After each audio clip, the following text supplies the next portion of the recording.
So ஒரு பக்கம் Subbaraman sir இறந்துட்டாருங்கிற துக்கமும் தீரல எங்களுக்கு.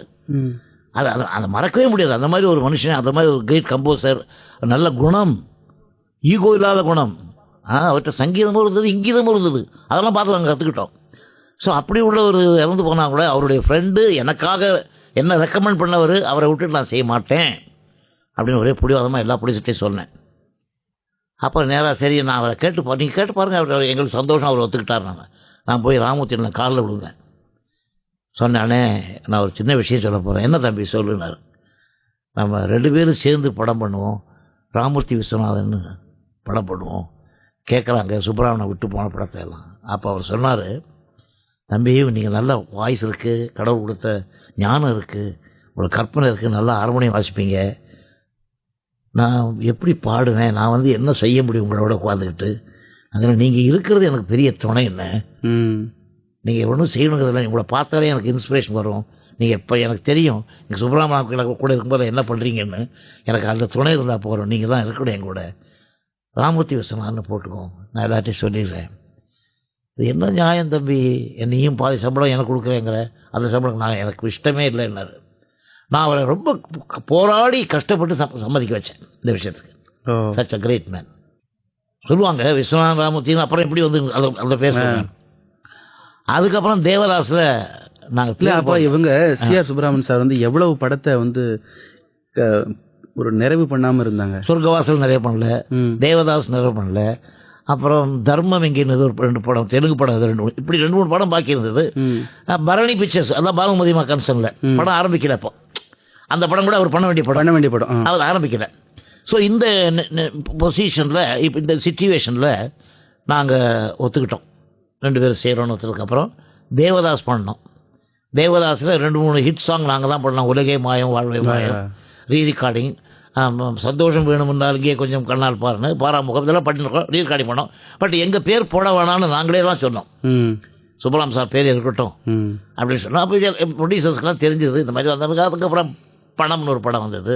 அப்புறம் நிறைய படங்கள் அப்படி வரிசையாக புக்காக ஆரம்பிச்சது. இப்போ என்எஸ்கே என்னை கண்ணகி கம்பெனிலேருந்து பார்த்து என்னுடைய டேலண்ட் தெரிஞ்சது. கண்ணகி கம்பெனியில் வேலை பார்த்தது உங்களுக்கு பெரிய ஒரு ஓப்பனிங்காக இருந்திருக்கு இல்லையா? பல பேர் சின்ன பாருண்ணே, பி கண்ணாம்பா, எஸ்வி வெங்கட்ராமர், குன்னக்குடி வெங்கட்ராமர், இவர் பாலையா சார். ஸோ தட் எனக்கு எதுக்கு சொல்ல வேணா, அப்போவே என்னுடைய டேலண்ட்டை, என்னுடைய விவரங்களை, என்னை பற்றி ஒரு சிறிய சிறிய ஒரு எதிர்காலத்தை பற்றி நிர்ணயிக்கக்கூடிய சக்தி உள்ளவங்களாம் என்னை ஆதரவு கொடுத்தாங்க. ஸோ அந்த ஒரு பாயிண்டை வச்சுட்டு தான் நான் என்ன பண்ணேன், என்எஸ்கேட்ட போனேன். என்எஸ்கே சின்ன பிள்ளைன்னு தெரியும் எனக்கு, அவர் கூட நிறைய நான் பழகியிருக்கேன். ஸோ அவர் என்ன சொன்னார், படம் முடிஞ்சு பேர் போடுறது என்னென்ன, அது மணமகளுக்கெல்லாம் நாங்கள் விளைஞ்சிருக்கோம் சுப்பராமன் கூட என்எஸ்கே கம்பெனியில். என்எஸ்கே இதுலேருந்தே தெரியும் எனக்கு, ஜூப்டர்லேருந்து தெரியுமே, கண்ணகி இதெல்லாம். அப்போ நான் சொன்னேன், அண்ணே வயசில் பெரியவர் அவர் ராமூர்த்தி விஸ்வநாதன் போட்டுக்கலாம் அண்ணே அப்படின்னு. அது சும்மா ஜோக் அடித்தாரா நெசமாக சொன்னார், வேடிக்கையாக சொன்னார். இல்லை நீ சின்ன பையன், நீ அவர் பெரியவர், நீ சரிஞ்சா கூட அவனை தாங்கிக்கணும் அவர், ஆனால் விஸ்வநாத ராமூர்த்தின்னு போட்டு அப்படின்னு ஒரு பையன் அடிச்சு ஜோக் அடித்து அப்படி போட்டார். அதான் கரெக்டுன்னு சொல்லிட்டார் ராமூர்த்தி நாவ். ஸோ விஸ்வநாதன் ராமூர்த்திங்கிற பேரில் அப்புறம் எங்களுக்கு படம் கடவுள் புண்ணியத்துலேருந்து நிறைய வர ஆரம்பிச்சது. இது எந்த வருஷம்? இது 1951. ஓஹோ, 51 இருந்து அது பாட்டு ஒரு 20-25 வருஷம் பல படங்கள். அதில் பர்டிகுலராக சொல்லணும்னா பல விஷயங்கள் சொல்லலாம். பட் இங்கே ஒரு இன்டர்வல் இப்போ எனக்கு நினைக்கலாம், அந்த ஒரு இடம் நினைக்கும் போது எப்படி நினைக்கிறேன்னாக்கா, எனக்கு ஒரு துணை கிடச்சது, ஒரு நல்ல ஞானஸ்தான் என் கூட சேர்ந்து அதை எல்லாரும் வரவேற்றாங்க ஒரு பீரியடில். ஸோ அந்த விஸ்வநாதன் ராமூர்த்தி வச்சு பல பானாவரிசையில் படங்கள். அப்போ நான் சொந்த படமும் ஒன்று பண்ணிகிட்ருக்கேன். என் கூட நான் சொந்த படம் எடுக்கும்போது மிஸ்டர் பீம்சிங் அவர்கள், ஜிஎன் வேலுமணி அவர்கள், எம்எஸ் சோழமலை அவர்கள், விஸ்வநாதன், நாங்கள் ஜாயினாக சேர்ந்து ஒரு படம் ஆரம்பித்தோம் பதிபக்தின்னு. அந்த வரிசையிலேருந்து பல படங்கள் வந்தது. அதுக்கெல்லாம் நாங்கள் ஒன்றா ஒர்க் பண்ணி பல ஹிட் பாடல்கள்லாம் கொடுத்து, அந்த பாடல்கள் எப்படி கொடுத்தோம்னா காம்பினேஷன், டீம் ஒர்க்கு, சப்ஜெக்ட், அந்த கதை வசனம் எழுதுகிறவங்க, பாட்டு எழுதுகிறவங்க, அதை டைரக்ட் பண்ணுறவங்க. இன்னும் சொல்லப்போனால் என் வாழ்க்கையில் மறக்க முடியாத விஷயம் என்னென்னா, எனக்கு கிடைச்ச பொக்கிஷம் பாடகர்கள். நான் ஹிந்தி படமும் பண்ணியிருக்கேன், அதில் வந்து லதா மங்கேஷ்கர், தலத் முகமது பாடியிருக்கார் சண்டிராணியில், ஓ, முகமது ரஃபி பாடியிருக்கார், ரங்கநாத் ஜாதவ் பாடியிருக்கார், ஹேமந்த் குமார் பாடியிருக்காங்க, லதா மங்கேஷ்கர், சம்சத் பேகம். ஸோ இவங்க எல்லாமே இங்கே நம்ம தமிழ்நாட்டில் எவ்வளோ பெரிய பாலமுரளிகிருஷ்ணன் அவர்கள், டிஎம் சௌந்தரராஜன் அவர்கள், சீர்காழி கோவிந்தராஜன், அப்புறம் வந்து பிவி ஸ்ரீனிவாஸ், அப்புறம் வந்து பாலு, ஜானகி அம்மா, சுஷீலா அம்மா, வாணி ஜெயராம், ஈஸ்வரி, இன்னும் லீலாம்மா, இப்படி எவ்வளோ பெரிய பெரிய பாடல்கள்லாம் பாடினா கூட எங்களுக்கெல்லாம் அவங்கெல்லாம் டீம் ஒர்க்காக இருந்து நாங்கள் என்ன பண்ணுறோம் அதை கவனித்து, அதனால ஒரு பாட்டு போட்டு அந்த பாட்டு அவங்க பாடி எங்களை முன்னுக்கு கொண்டு வந்தாங்கன்னு நான் சொல்லுவேன். டீம் ஒர்க், அந்த பாட்டு, அந்த டைரக்டர், அந்த சிச்சுவேஷன், இந்த பாடல்கள் இருக்கிற அர்த்தங்கள், இதுக்கு பல கதைகள் சொல்லலாம், இன்னைக்கு முழுக்க சொல்லலாம். ஒவ்வொரு பாட்டு எப்படி வந்தது, யாராட்ட எப்படி இப்படி பாட்டு எழுதி வாங்கினேன், எப்படி என்னென்ன காரணத்தால் என்னென்ன துணிகள் வந்தது, இது வந்து இதுக்கு மத்தியில் நான் வந்து அந்த காலத்தில் சென்ட்ரல் ஸ்டூடியோவில் இருக்கும்போது எனக்கு ஒரு அட்மைரர், எனக்கு ஒரு பெரிய ஒரு மகான் ஃப்ரெண்டு வடநாட்டில் யாருன்னா நௌஷாத் அலி அவர்கள். நௌஷாத் அலியை வந்து நான் இறந்து போகிறதுக்குள்ளே பார்க்கணும் அப்படின்னு ஒரு ஆசை. அவரை பார்க்கணும், அவருடைய மியூசிக் ரொம்ப பிடிக்கும். எல்லாரும் திட்டுவாங்க, சுப்பிரமணியன் திட்டுவார், சுப்பையா நாயுடு திட்டுவார், எஸ்வி ஏடா எங்கடா இருந்துட்டு நௌஷாத் அலியை பற்றியே பேசிகிட்டு இருக்கேடா பாரு. அப்போ நௌஷாத் அலிக்கு லெட்டர் எழுதுவேன், நான் ஒரு படம் பார்த்தா இப்படி எங்கே நல்ல விஷயங்கள் வருதோ அங்கே போயிடுவேன். ஒரு மானசீகமான ஒரு அட்மிரேஷன் உங்களுக்கு அவரை பார்த்து. அது அந்த காலத்திலேயே எத்தனை பெரிய பெரிய மியூசிக்லாம் மியூசிக் பண்ணியிருக்காங்களா எல்லாம் நான் ரசிப்பேன். நான் ஒரு எல்லாத்தையும் நான் சொல்லக்கூடிய ஒரே ஒரு வார்த்தை, நான் ஒரு ரசிகன், அப்புறம் தான் கலைஞன். எனக்கு என்ன பிடிக்குமோ அது ஜனங்களுக்கு பிடிக்குங்கிற நம்பிக்கை எனக்கு இருக்குது. அந்த நம்பிக்கை தான் என்னுடைய, உங்களோட ரசிப்பு திறனே மற்றவர்களுக்கு ரசனையாக இருக்கிற மாதிரி நீங்கள் கொடுக்குறீங்க, மூலதனம்.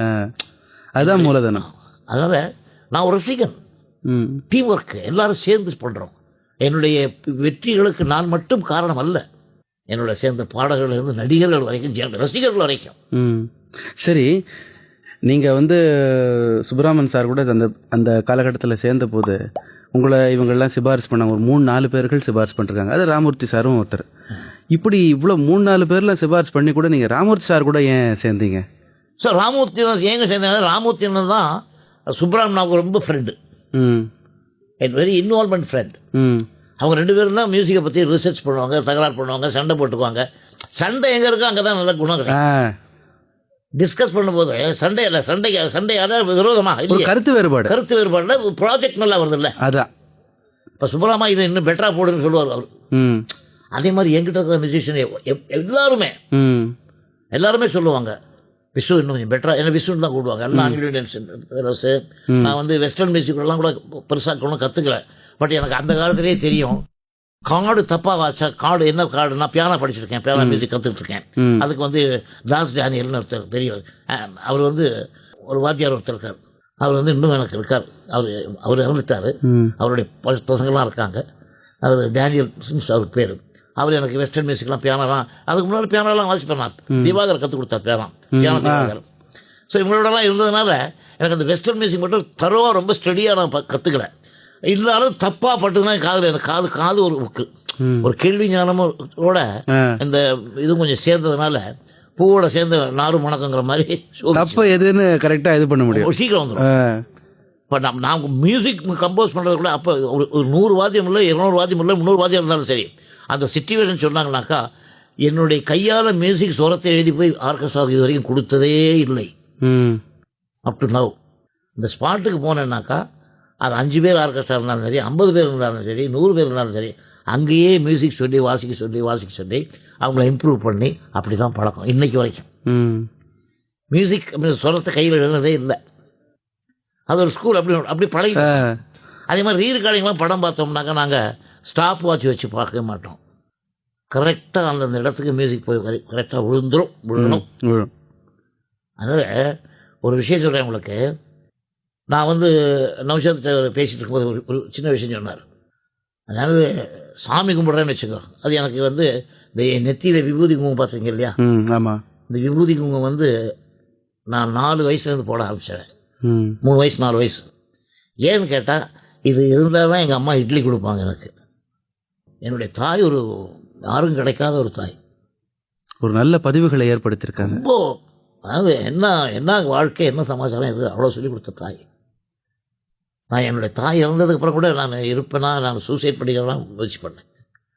அப்படி ஒரு தாய். இல்லை அவங்க சொன்ன இல்லையா, இந்த இட்லி கொடுக்க மாட்டாங்களே. ஸோ இந்த குங்குமம், இந்த விபூதி, இந்த சாமி பக்தியெல்லாம் எப்படின்னாக்கா, சாமி கும்பிடுவேன். சாமி கும்பிடும்போது வேற எங்கேயாவது சிந்தனை இருக்கும். உங்ககிட்ட சீரியஸாக பேசிட்டு இருப்பேன், வேற எங்கேயாவது திங்கிங்கில் இருப்பேன். படம் பார்ப்பேன், வேற எங்கேயாவது திங்கிங்கில் இருப்பேன். கம்போசிங்க்கு பொட்டியை கையில் எடுத்தேன்னாக்கா, கவிஞர் இருந்தாருனாக்கா எதுக்கு கொலை நடந்தாலும் தெரியாது அப்படின்னு சொன்னேன் நான் நௌஷாத் கிட்ட.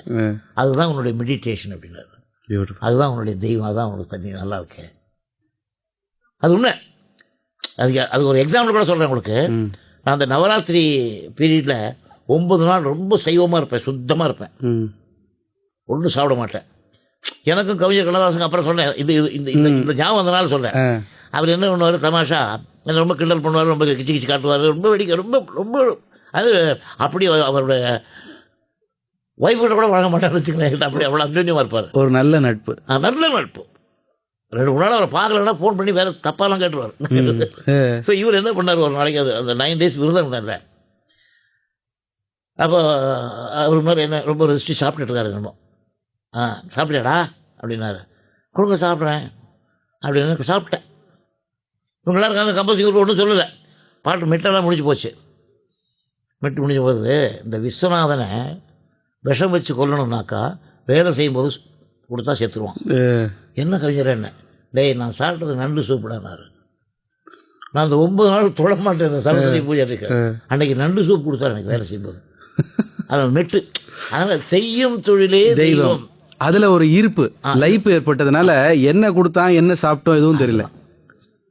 அந்த மாதிரி ஒரு இன்வால்மெண்ட் இருக்கிறனால தான். அப்போ அந்த மாதிரி இன்வால்வ் என்கிட்ட இருக்கும்போது என்னை சுற்றி இருக்கிறவங்க என்ன ஃபீல் பண்ணுவாங்க, அவங்களும் அதே மாதிரி இருக்க முயற்சி பண்ணுவாங்க, விரும்புவாங்க. போட்டு பரிதாபத்துக்காக இவன் இப்படி கஷ்டப்படுறான்னு நம்மளும் கொஞ்சம் ஒத்துழைச்சி போவோம்.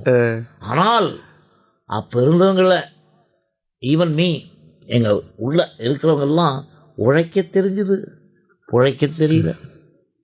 ஆனால் அதை பற்றி கவலைப்படலை. இந்த பிழைக்க தெரிஞ்சதுங்கிற ஒரு பாயிண்ட்டுக்காக தான் இன்றைக்கும் மக்கள் மனதில் நாங்கள் இன்னும் இருந்துகிட்டு இருக்கோம். எங்கே போனாலும் இப்போ சமீபத்தில் மலேசியா போயிருந்தேன். 5000 பீப்புள். அங்கே என்ன நடந்ததுனாக்கா, கவிஞருடைய நினைவு நாள் விழா. அந்த விழாவில் அங்கே வந்து தியேட்டரில் இடமே இல்லை, டிக்கெட்டில் ஃப்ரீயாக பண்ணுறாங்க. நான் டிஎம்எஸ் அவர்கள் போயிருந்தோம், யூகி சிவம் அவர்கள், அப்புறம் சாலமன் பாப்பையா அவர்கள், இவங்கெல்லாம் போயிருந்தோம். கவிஞருடைய நினைவு நாள். அதை வந்து 5000 பேர் தான் உட்கார முடியும். உள்ளே போகிறச்ச டிக்கெட் இல்லாமல் 7000 பேர் இருக்காங்க, நிற்கிறாங்க, உட்காந்துருக்காங்க. இப்படி ஒரு ஷோ நடந்துட்டுருக்கு. அதில் கவிஞரை பற்றி பேசி பேசி பேசி நானும் அவங்களாம் எழுத வச்சு எல்லாம் முடிஞ்சதுக்கப்புறம் எல்லாம் பார்த்தீங்கன்னாக்கா, அது என்ன ஒரு முக்கியமான விஷயம்னாக்கா, அந்த தமிழ் பெற்றவங்களுக்கு இங்கே இருக்கிற மக்களை விட அங்கே ஜாஸ்தி இருக்குது. இந்த 7 மணி நேரம் உட்காந்து மேடையில் கேட்டிருக்காங்க பாருங்க. காதல் பாட்டு ஒரு 5 பாட்டு, பக்தி பாட்டு ஒரு 5 பாட்டு, தத்துவ பாட்டு ஒரு 5 பாட்டு, அங்கே இருக்கிற பாடினாங்க. ஸோ அங்கே போய் பார்க்கும்போது தான் தெரியுது அந்த தமிழுக்கு என்ன ஒரு மரியாதை இருக்குது.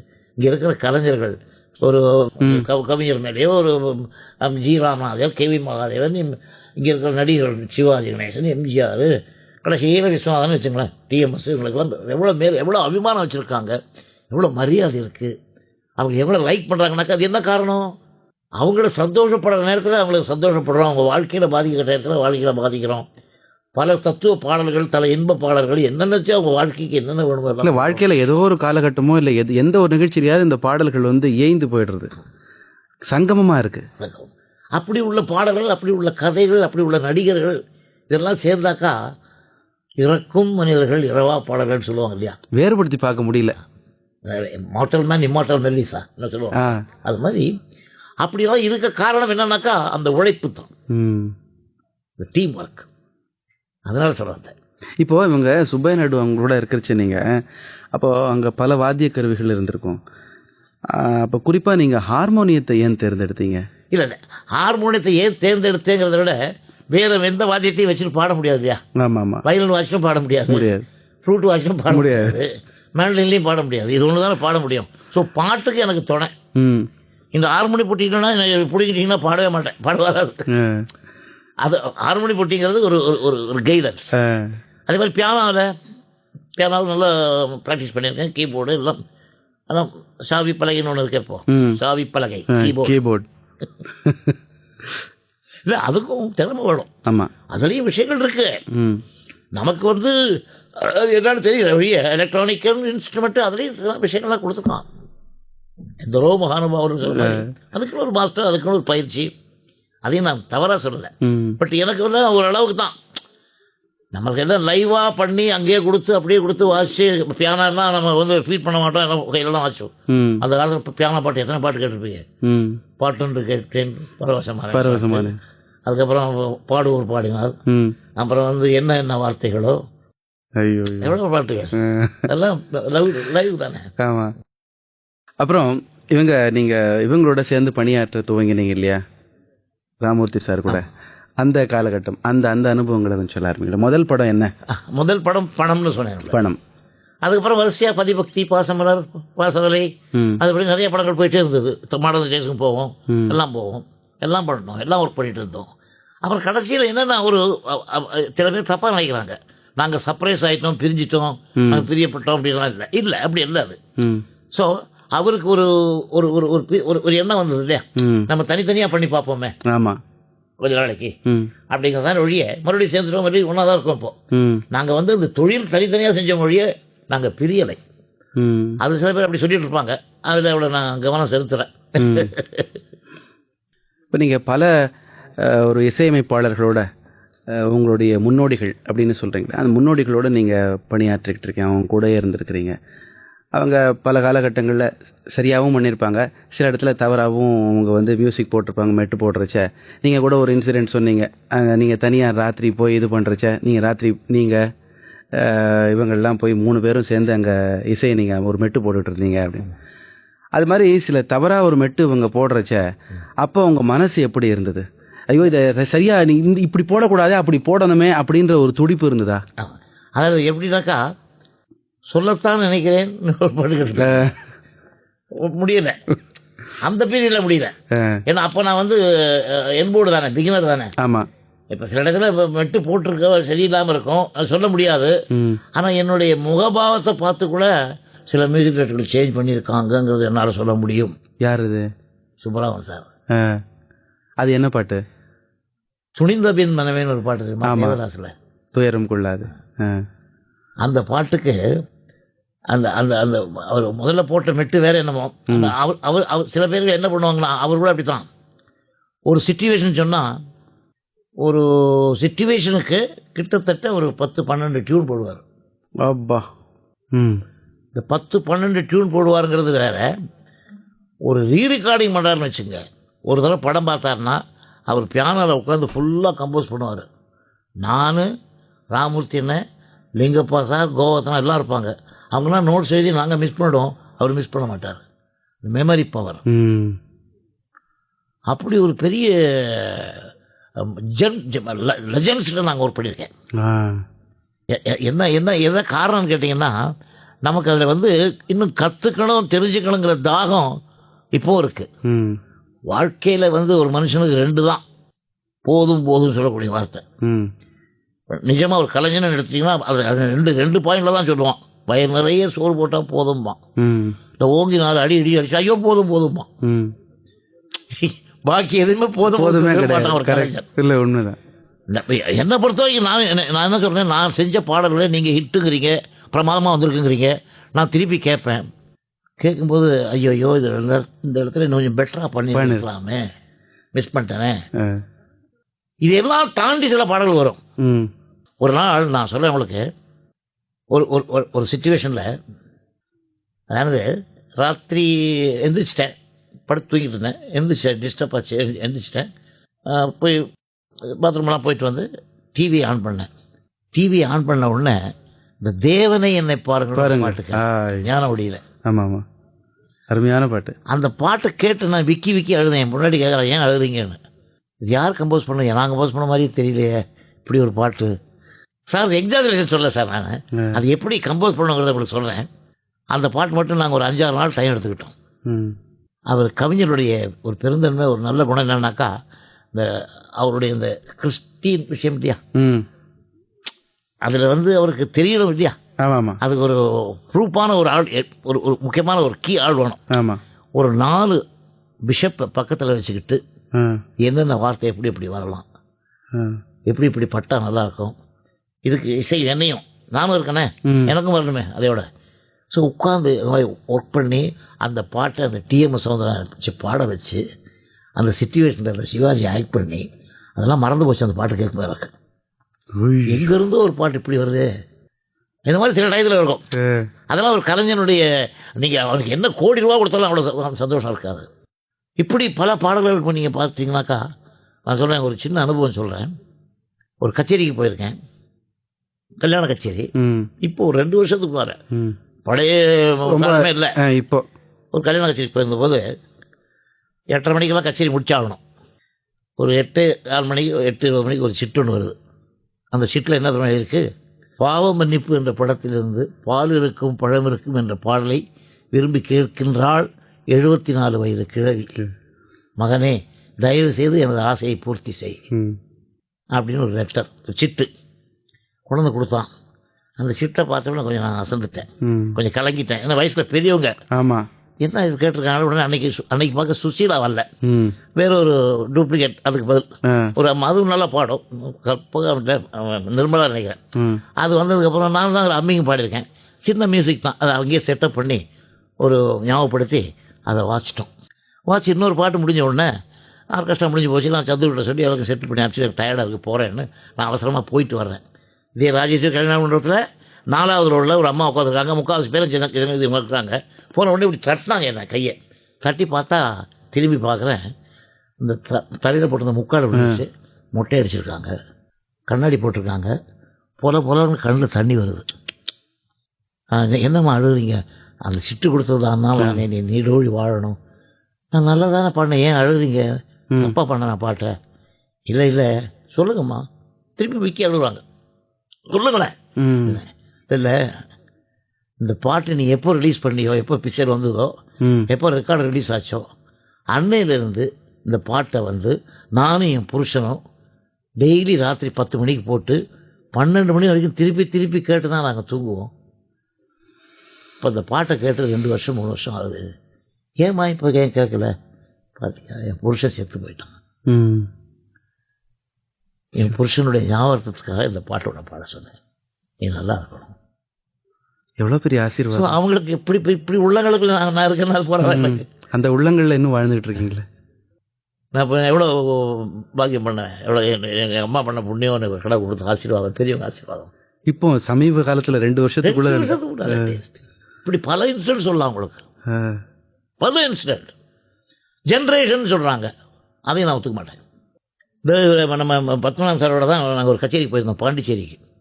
அன்றைக்கி அந்த எல்லாம் ஆல்கியோடைய வேலையை முடிச்சுட்டு லைவாக பாடுறதுக்காக மேடையில் உட்காந்துருக்கோம்.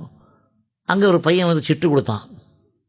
இந்த சிட்டை பார்த்தேன், அந்த மைக்கிலே கேட்டேன் அந்த பையனை, உன் பேர் என்னான்னு கேட்டேன். பேர் சொன்னான்.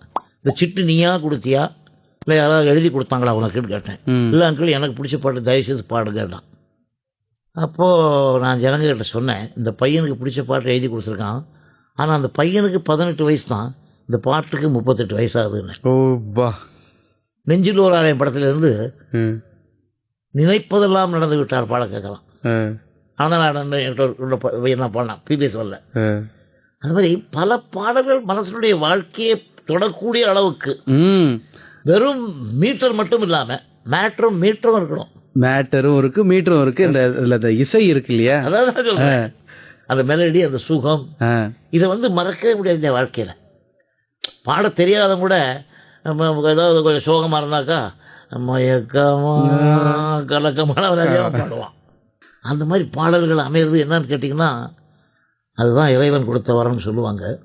அப்படி பல பாடல்களுடைய பாதிப்பு பல பேருக்கு இருக்கணும், அதில் தப்பு இல்லை.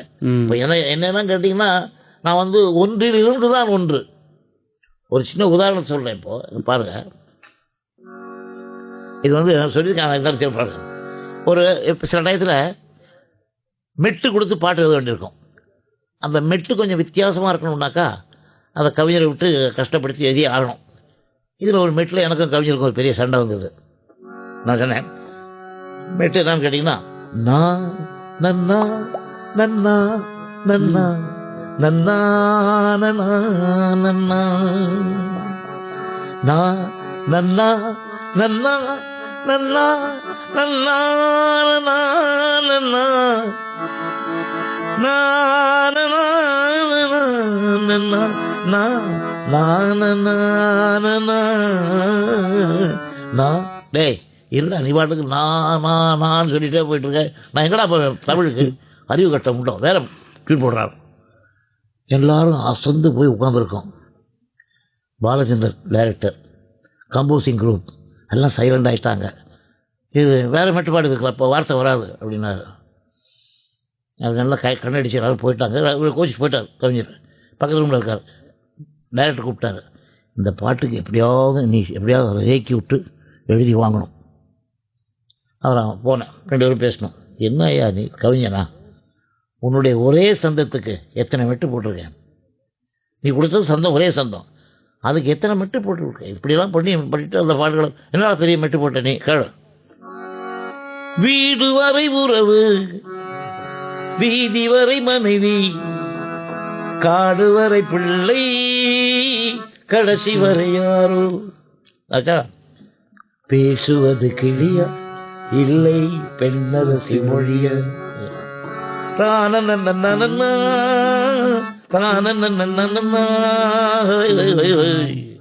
வீடு வரை உறவு இல்லை, வீதி வரை மனைவி, காடு வரை பிள்ளை, வீடு வரை உறவு, பேசுவது கிளியா பெண்ணரசி மொழியா.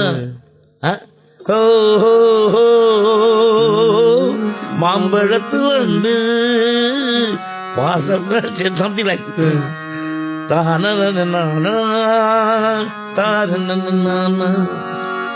வீடு வரை உறவு, வீதி வரை மனைவி, காடு வரை பிள்ளை, கடைசி வரையா, வீடு வரை உறவு, வீடு வரை உறவு. அதுதான் ஒரே சந்தத்துக்கு. இன்னும் வேணுமா? வீடு வரை உறவு, வீதி வரை மனைவி, காடு வரை பிள்ளை, கடைசி வரை யாரோ, காடு வரை பிள்ளை, கடைசி வரை யாரோ, சின்ன சின்ன ஆசை, பேசுவது கிளி. ஒரே சந்தத்தை வச்சு என்னென்ன பண்ணலாம்னு பண்ணிருக்கோம். மியூசிக் எல்லாம் பண்ணிடுவாங்க. நீ இந்த சந்தத்துக்கு எழுத மாட்டேங்கிறீ, நீ என்ன கவிஞன் அப்படின்னு சண்டை போட்டேன். இவருக்கு கோபம் வந்துருச்சு, ரோஷம் வந்துருச்சு. பொத்திட்டு வந்தார், வாடா பெரிய டியூன் போடலாம், வாசிக்கலாத. நான் என்ன பண்ணேன், இந்த இடத்துல இது நடந்த விஷயம், இதெல்லாம் ஒரு 1 hour கூட முடியும் இந்த விஷயம். நான் என்ன பண்ணேன், வந்த உடனே நைஸாக கண்ணடிச்சிட்டேன் பாலச்சந்தருக்கு. ஓகே அப்படின்னு. வாசிக்கலாம், பெரிய மெட்டு போட்டாராம் கவிஞர். நான் என்ன பண்ணேன், லா லல்லா லல்லா லல்லா லல்லா லல்லா லல்லா லா லல்லா நித்ரா லா லா லா எழுதிக்கோ. வான் நிலா நிலா அல்ல பொன்வாலிபம் நிலா